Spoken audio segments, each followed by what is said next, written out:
It is obvious to us that there are certain elements, certain parties who want to drag President Trump into this war for their own benefits.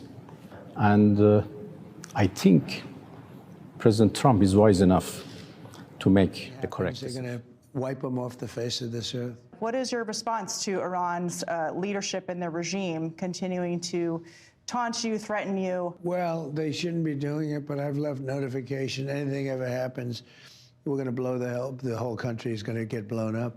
I am concerned about war. What I'm concerned of is miscalculations. And I think President Trump is wise enough to make the correct decision. How can a meaningful negotiations process be jump-started right now? We have lost our trust to the United States as a negotiating partner. There are now some intermediators, some friendly countries in the region who are trying to build this confidence. So I see the possibility of another talk if the US negotiation team follows what President Trump said, a fair and equitable deal to ensure that there is no nuclear. What Trump is finding out is that the Iranians are tough guys too. And, Netanyahu can pull the wool over the eyes of his public by continuing to censor the actual results of the Iranian strikes, but he can't pull the wool over the eyes of the president, who knows damn well what was hit inside Israel. And I believe there's going to be a give and take where Trump is going to say, you got hit pretty hard. And now you want to talk about going back to these guys and continue to strike these guys, but they have a hell of a punch. What are we going to do when they punch back and we don't have the ability to defend? It turns out I think they just found out 97 THAAD missiles, very expensive advanced interceptor missiles, were fired during these 12 days, depleting the American stock, bankrupting the American taxpayer. They don't grow on trees, these interceptors. And Trump will say to Netanyahu, where do you think this stuff's going to come from to defend you? How do you plan on defending yourself? And to what end are we doing this? So I think there's going to be some pretty tough discussions behind the scenes. And the other thing that Trump is going to tell Benjamin Netanyahu is you need to clean up, get your act together at home. You're on trial. I can only put so many social media postings out there threatening sanctions against Israel if they continue to pursue this. But before you talk about going to war with Iran and continuing this fight in Gaza. Shalom. Giving all praises, honor, and glory to our Heavenly Father, Yahweh, Bahasham, Yahweh Shai, Bahasham, Rakakwadash. Giving double honors to the men that are worthy of double honor, being our apostles and our elders of the Church of Great Millstone, which is based out of New York, who are ruling well. Shalom to the hopeful elect brothers that are laboring to push this true wisdom, knowledge, and understanding, continuing in the apostle doctrine, helping to edify the rest of the elect. Shalom, peace and love to the rest of you hopeful elect, you men, women, and children that are listening and learning, that are waiting for these last but final prophecies to happen in the earth and the return of our Lord and Savior Yahweh Shai, and horrible vision in the appearance thereof from the east, which you have the conflict that's brewing up over there within what they call the Middle East, but it's not the Middle East. That's not the correct name of that land, which that name, they say that it's Eurocentric, all right, and it's based upon a colonial perspective, all right, dividing the Middle East, all right, and then dividing the East into near, middle, and far, instead of calling the lands, after their ancient names, in antiquity, and the whole Eurocentric ideal of breaking it up into the Near East, the Middle East, and Far East was basically done to exploit, the regions pretty much of his resources. As you've seen, America and NATO pretty much handed to Iraq, and Afghanistan. And what did they do? Ultimately, they went in those places, for resources. All right, talking about some weapons of mass destruction. All right, it was really about,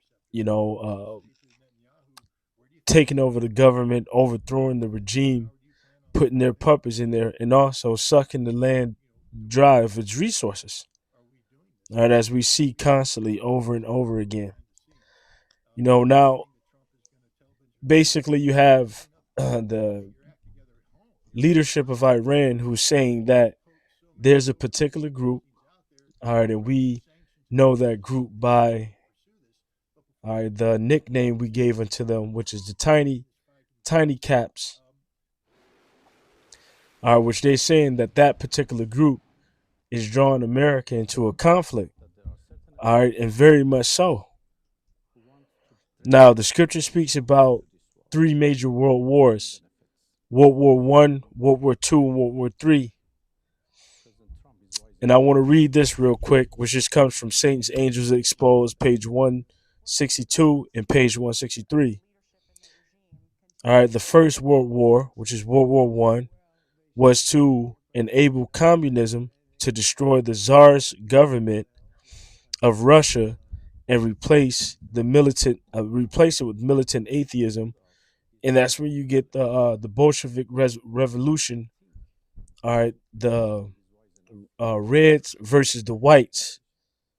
Okay, the red was the Bolshevist army.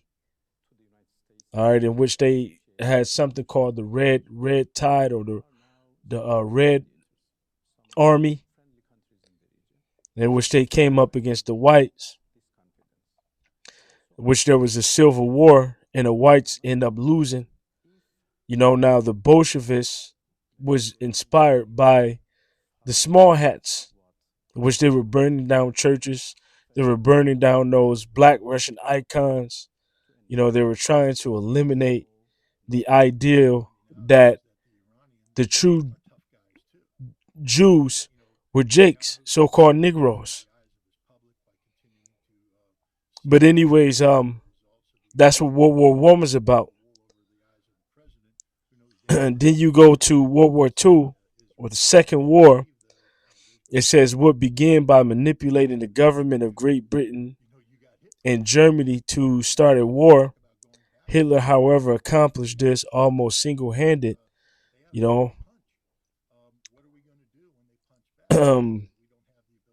Bringing on World War II. After this war, communism would then be in a position to destroy other governments and weaken religions. This also came to pass. Russia controls most of Europe, and the gospel has been effectively suppressed in many nations. This atheistic movement has also successfully spread to China, and China became close to Christianity after World War II. Then it mentions World War III, all right, or the Third War. The Mazzini Pike Blueprint also called for a World War III. This would begin by firing up the controversy between Judaism and the Muslim world. And this is what we're seeing now. But this is ultimately through the spirit and power of Yahweh Bashim Yahushai. So, anyways, the term Middle East was coined around 1901 through 1902 by American novel strategist Alfred Thayer Mahan, or Mahan, to describe the strategic area between Arabia and India. Popularized by British journalist Valentine Shirrell, it originated from the Eurocentric colonial perspective, dividing the East into near, middle, and far. Now, I want to go to, let's go here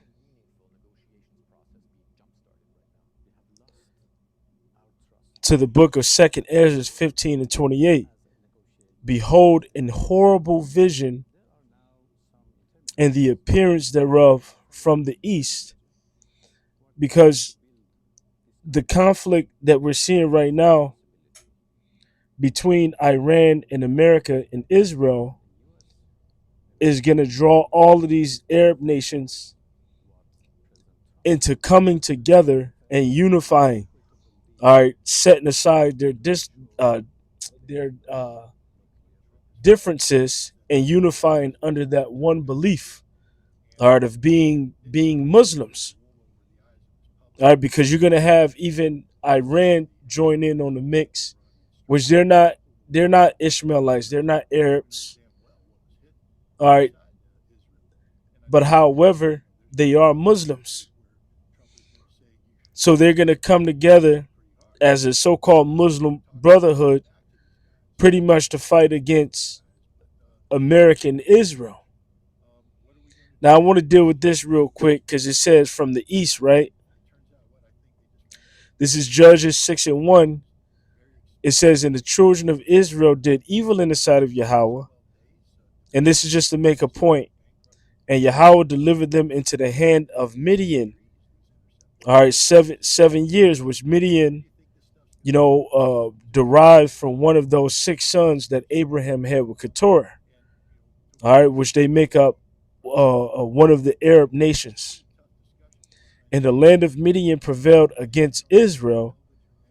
And because of the Midianites, the children of Israel made them the dens which are in the mountains and caves and strongholds. And so it was when Israel had sown that the Midianites came up with the Amalekites and the children of the east. Even they came up against them. Now, who are the children of the east? And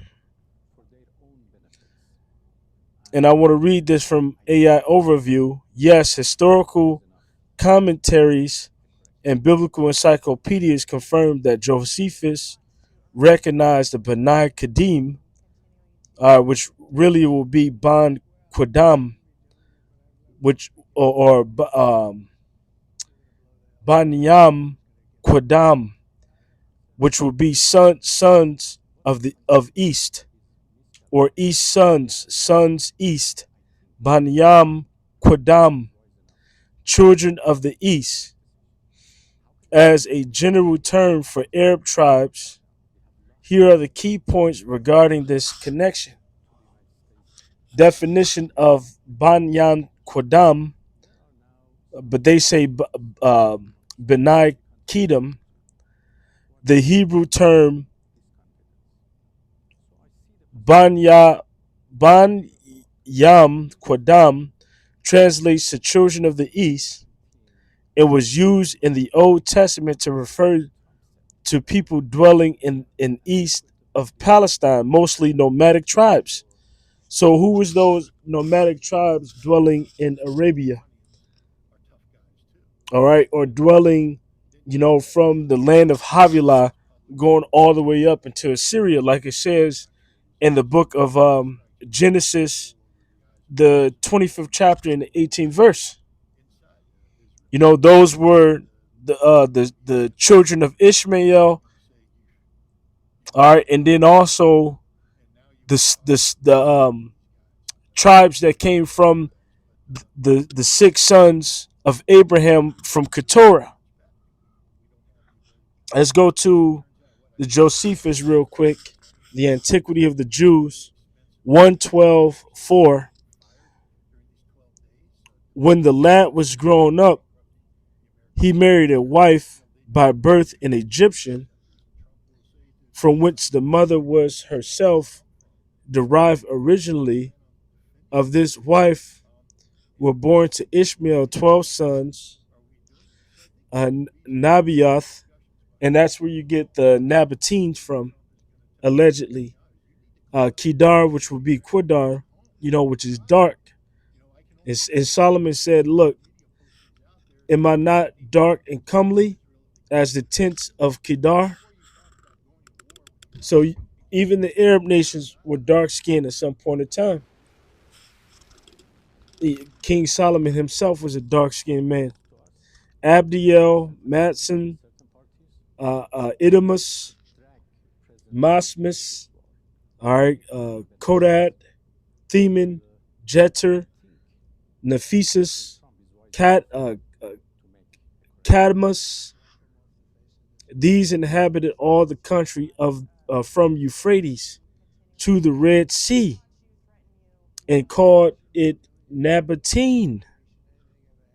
All right, they are an Arab Arabian nation and named their tribes from these both because of their virtue and because of their dignity of Abraham their father. So as you can see, they dwelt in the land as it states within Genesis. This lines up with Genesis 25:13 through 18. But here I'm going to read Genesis 25:13 through 16. And these are the names of the sons of Ishmael by their names according to their generation.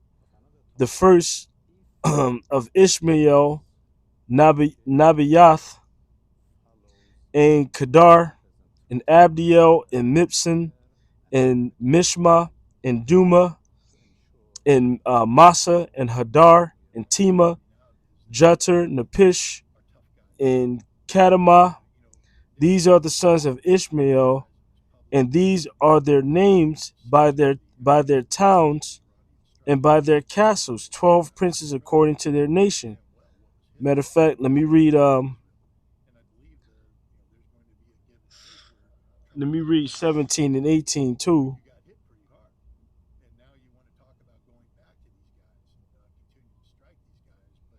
Verse 17. These are the years of the life of Ishmael, 137 years. And he gave up the ghost and died and was gathered unto his people.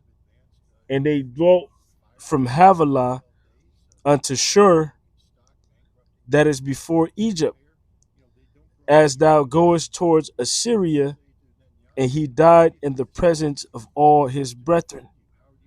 So we're dealing with the Arab tribes, man.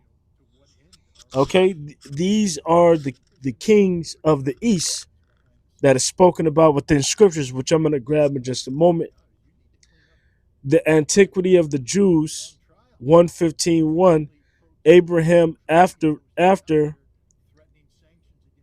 this married Keturah, by whom 6 sons were born to him, men of courage and of sagacious minds, Zabron and Jazar and Madon and Madian.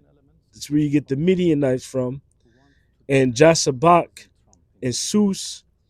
Now the sons of Sus were Sabaton and Dedan. The sons of Dedan were Latusim and Asur and Luom. The sons of Madian were of Aphas and Ophran and Anak and Abidas and Eldas. Now for all these sons and grandsons Abraham contrived to settle them in colonies, and they took possession of troglodytes, which means that they dwelt in caves, and the country of Arabia, the happy, which in Latin is called Arabia Felix, okay, which is dealing with the fertile crescent, as far as it reaches to the Red Sea. So let's grab this real quick.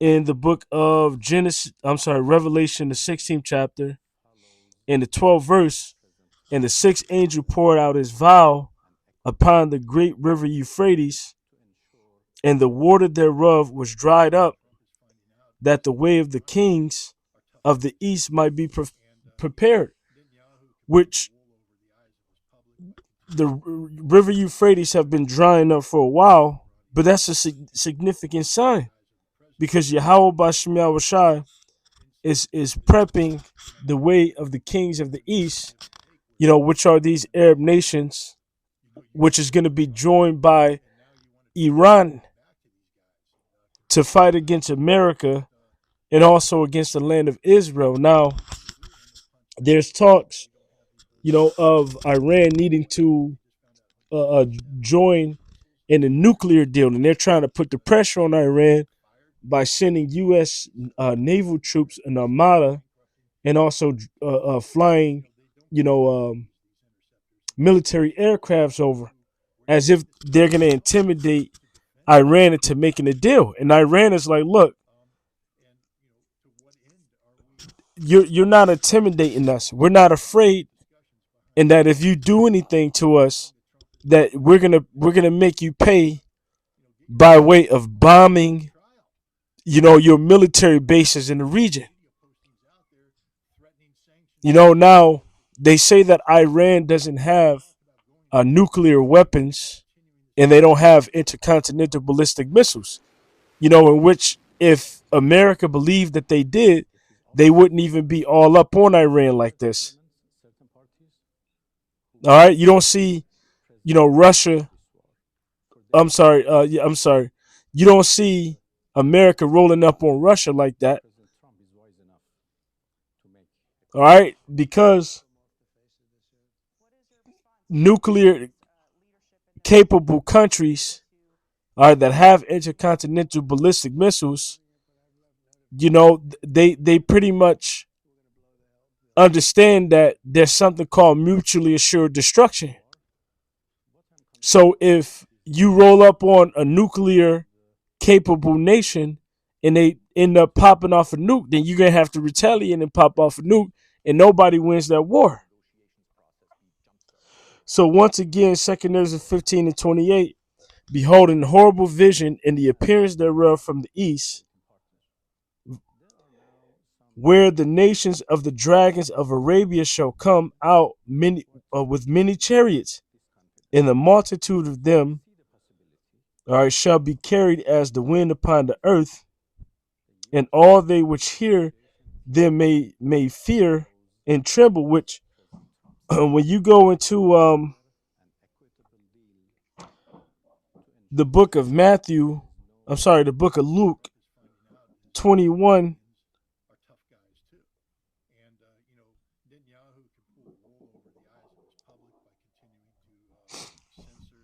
Luke 21:25, and there shall be signs in the sun and in the moon and in the stars and upon the earth, distress of nations, with perplexity, the seeing the waves roaring, men's hearts failing them for fear and for looking after those things which are coming on the earth, for the powers of heaven shall be shaken. So this falls right in alignment with that, men's hearts failing them for fear, all right, and looking at those things which are coming upon the earth, which this is going to be a fearful thing to see, because all of these nations know, everybody know, that once America goes into the east to fight against the Arabs and to fight against Iran, that basically that's going to bring the whole region into a conflict. And not just the region, is going to bring allies from both sides into that conflict. Verse 30, also the Carmanians raging in wrath shall go forth as the wild boars of the woods, and with great power shall they come and join the battle with them, and shall waste a portion of the land of the Assyrians. Now, the Carmanians, all right, within this prophecy represents represents Iran, all right, which is known biblically as Persia. All right, within Iran, there's a region until this day which is known as Kerman. That's where the name Carmania comes from. Now, it identifies Iran within this prophecy as wild boars. And what is the nature of a wild boar? Well, when wild boars are cornered, such as what's happening to Iran right now, they don't get afraid, they don't get scared, but however they retaliate. So right now, America thinks that they're cornering Iran, but however, Iran is like a wild boar. So wild boars, when cornered, threatened, or protecting young, wild boars become highly aggressive, unpredictable, and dangerous, typically charging head on to attack with sharp tusks. They will fight ferociously using their speed, all right, and the power to ram, trip, slash victims, usually targeting the thighs. All right, they really back down when trapped. So that's what it means that the Khomenians shall come like wild boars. All right, they're not going to back down, from, war with America or with Israel.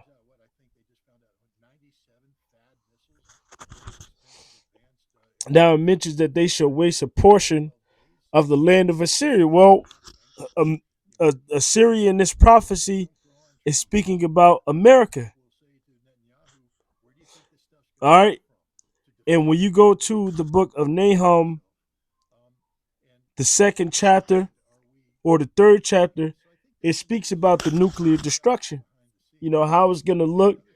It speaks about torches, jesseling in the streets, all right, which flaming torches in the day of his preparation, Salakia. It's actually Nahum 2 and 4. The chariots shall rage in the streets. They shall jostle one against another in the broad ways, and they shall seem like torches. All right, they will run like the lightnings, which is speaking about the headlights on the vehicles that are trying to get away to escape the thermonuclear destruction. All right, he shall recount his worthies.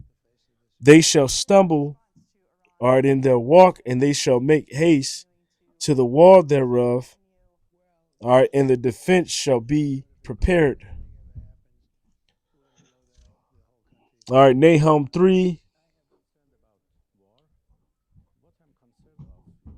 and verse 2, the noise of the whip and the noise of rattling wheels and of prancing horses and of jumping chariots. The horseman lifteth both up bright sword and glittering spear, and there is a multitude of slain and a great number of carcasses, and there is none in of their corpses. All right, they stumble upon their corpses. So they're speaking about thermonuclear destruction. All right, which is going to come upon America. It didn't come upon ancient Assyria. The land of Assyria wasn't, a portion of that land wasn't wasted.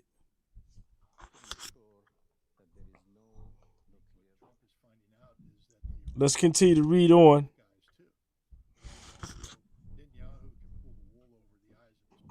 All right, which the Carmanians are the Persians.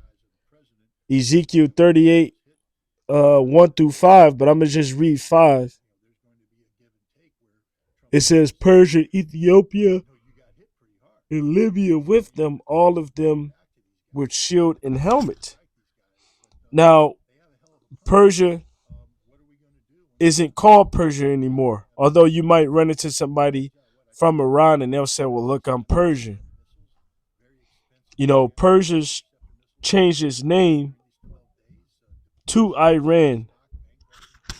When you go into 1935, under Reza Shah Pahlavi, all right, he requested that the international community use Iran, all right, the name Iranians had used internally.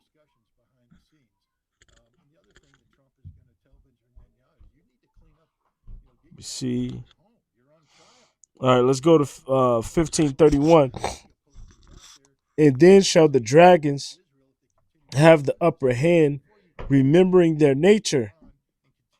And if they shall turn themselves conspiring together, all right, in great power to persecute them.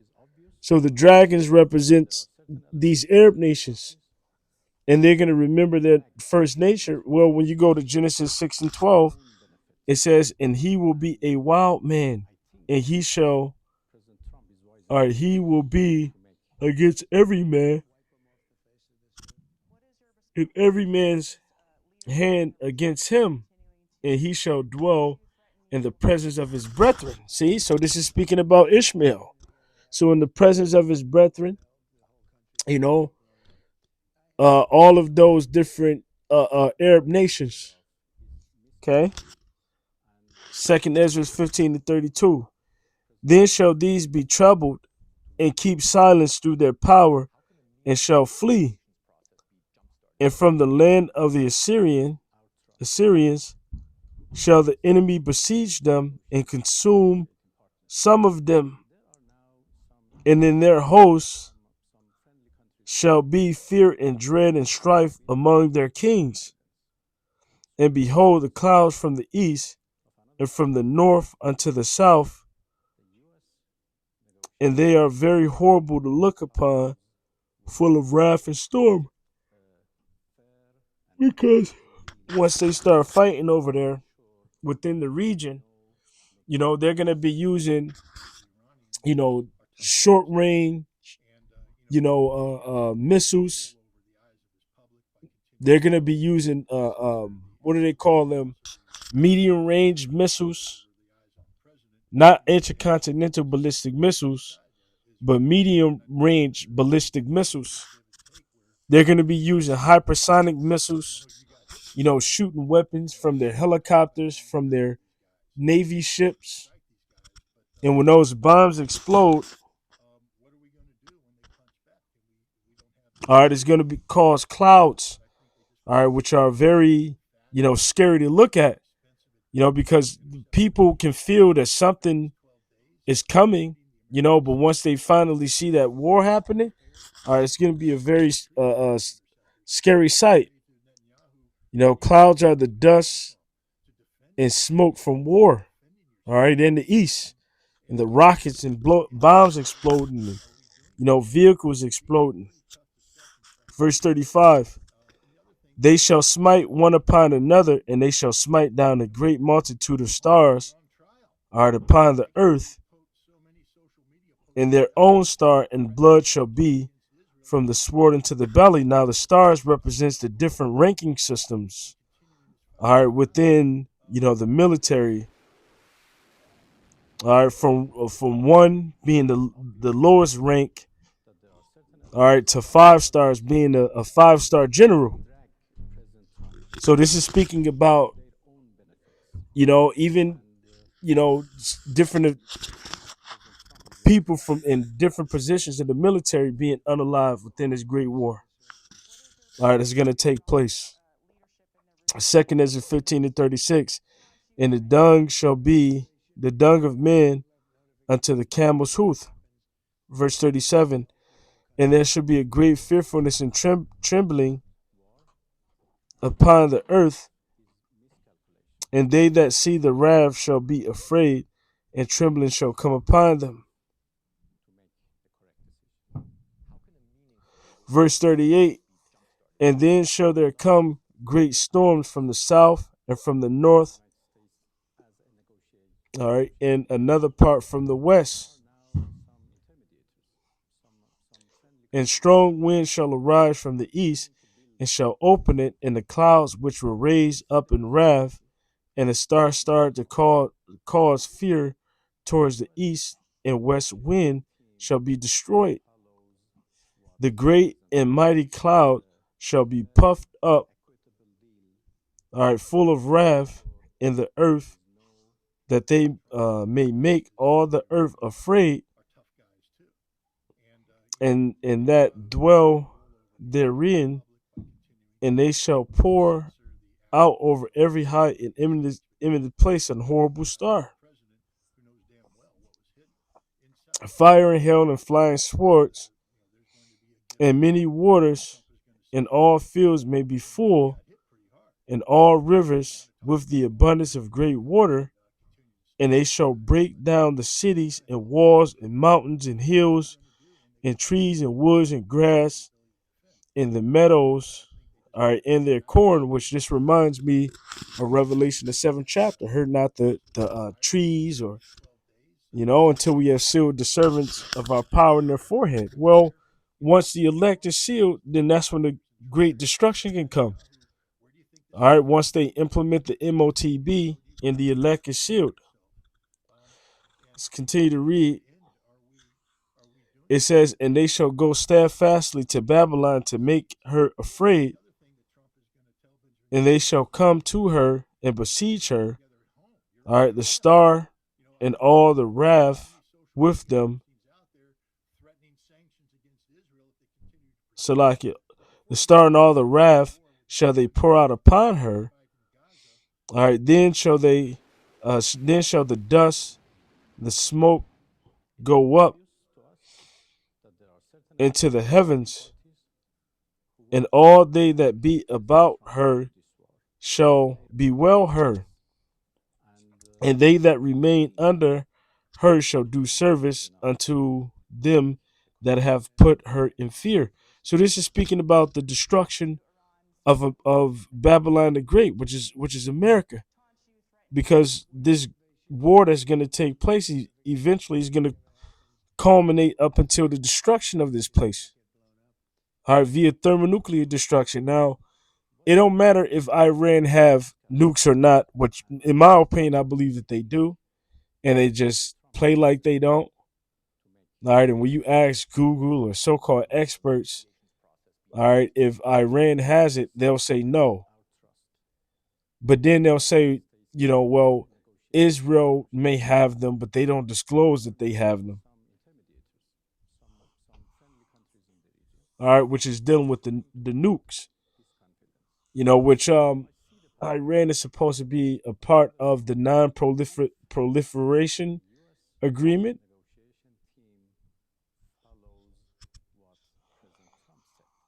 All right, they could possibly have them, but if they don't, their allies got them. All right, which Russia, China, and other nations are going to come to the aid of Iran.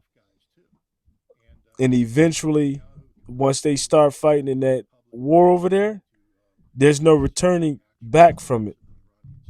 All right, but what we're looking for right now is the MOTB to be pushed, and then that's when this great conflict could take off. So with that, I hope that this lesson was edifying, giving our praises, honor, and glory to Yahweh Bashim Yahushua. Double honors to our apostles and our elders of the Church of Great Millstone. To the next time, Shalom.